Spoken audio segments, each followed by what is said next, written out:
Hey guys, it's Eric here at LKQ. Check it out, another vintage car hiding out amongst the relics. It is, I think, a Toyota Tercel.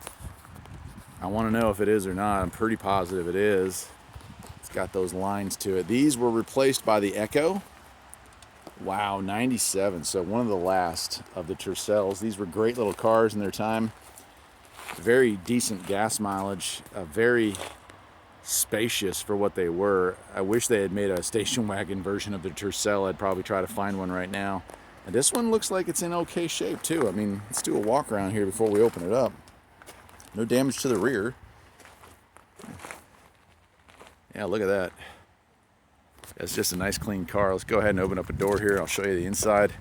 I don't know how well this has been picked through, but Tercel's been off the road for a long enough. Yeah, this is still in really good shape. Looks like somebody may have tried to take the seat and given up on it. It does have an aftermarket stereo. Man, it even smells good in here. This was an adult-owned car, at least for most of its life.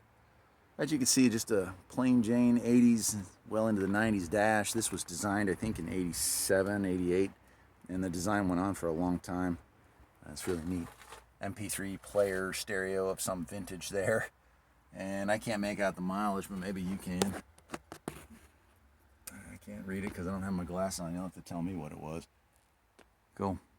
Fold down seat. Now that's not even a fold down seat. That seat has been folded down.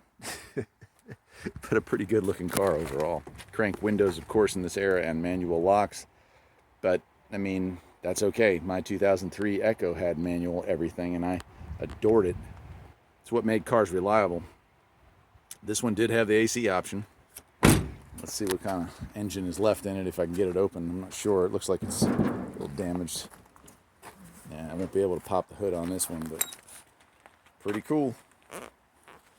Anyway, I'm just enjoying sharing some of these classics as I see them here in my walk around the old LKQ stomping grounds. Till next time, my friends, take care.